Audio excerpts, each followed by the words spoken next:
आकाशवाणी भोपाल से प्रस्तुत है नर्मदापुरम जिले की चिट्ठी। आलेख तनुज तिवारी। वाचन स्वर रत्नेश सोनी।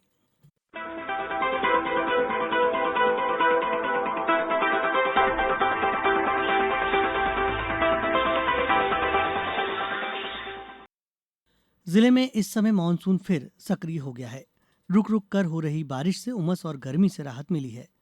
हिल स्टेशन पचमढ़ी में बादलों की अटखेलियों से मौसम दिलकश हो गया है और सैलानियों का तांता लग गया है। खेतों में खरीफ फसलों की बुआई और जल संरक्षण की गतिविधियां तेज हो गई हैं। मौसम विभाग ने आगे भी मध्यम से भारी बारिश की चेतावनी दी है, जिसके लिए प्रशासन पूरी तरह अलर्ट है। बाढ़ प्रबंधन, जल भराव वाले इलाकों की निगरानी और 24 घंटे की हेल्पलाइन सहित राहत तैयारियां मुस्तैद कर दी गई हैं। हालांकि जिले में प्रवाहमान मां नर्मदा में भी अभी तक जल प्रवाह अत्यधिक नहीं हो पाया है। खेती किसानी की बात करें तो जिले में समर्थन मूल्य पर ग्रीष्मकालीन मूंग और उड़द की खरीदी जारी है। 1 जुलाई से 10 अगस्त तक चलने वाले इस उपार्जन के लिए 132 केंद्र बने हैं, जहां मूंग का समर्थन मूल्य 8,768 रुपये प्रति क्विंटल तय है। कलेक्टर सोमेश मिश्रा ने सभी एसडीएम और तहसीलदार को नियमित निरीक्षण कर किसानों की समस्याओं का मौके पर ही निपटारा करने के निर्देश दिए हैं।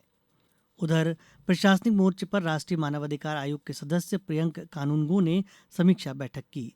उन्होंने पीएम विश्वकर्मा, आयुष्मान वंदना और सिकल सेल एनीमिया जैसी योजनाओं का लाभ अंतिम व्यक्ति तक पहुंचाने पर जोर दिया।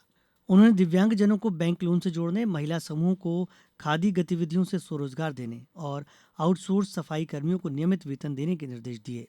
साथ ही एससी/एसटी अत्याचार निवारण मामलों में डिजिटल जाति प्रमाण पत्र की कमी के कारण पीड़ितों की राहत न रोकने तथा नर्मदा नदी में गिरते गंदे पानी पर नगरपालिका को सुधारात्मक कार्रवाई के निर्देश दिए।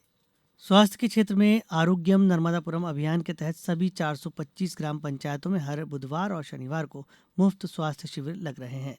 इनमें सिकल सेल, मलेरिया, डेंगू और ब्लड शुगर सहित 14 प्रकार की जांचें मुफ्त हो रही हैं। गर्भवती महिलाओं, बच्चों और बुजुर्गों पर विशेष ध्यान दिया जा रहा है। वहीं आकाशीय बिजली से बचाव के लिए प्रशासन ने प्रदेश में पहली बार प्रोजेक्ट दामनी शुरू किया है।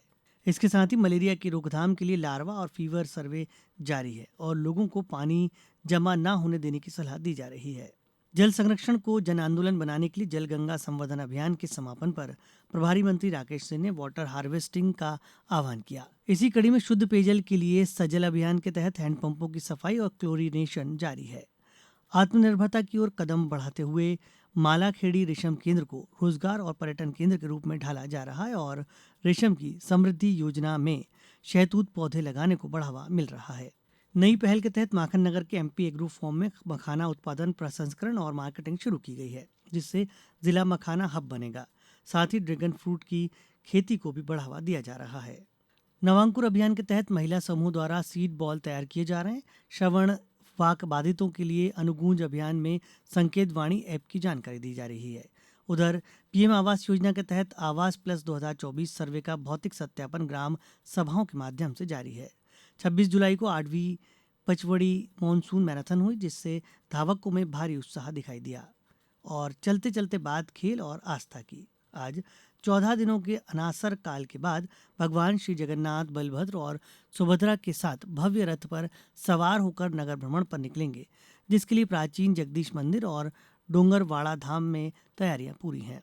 इसके साथ ही 17 अगस्त तक चलने वाले प्रसिद्ध नागद्वारी मेले की तैयारियां भी पचमढ़ी में तेज हो गई हैं, जहां प्रशासन ने सुरक्षा और पेयजल की सभी व्यवस्थाएं समय पर पूरी करने के निर्देश दिए हैं। इसी के साथ नर्मदापुरम जिले की चिट्ठी समाप्त हुई।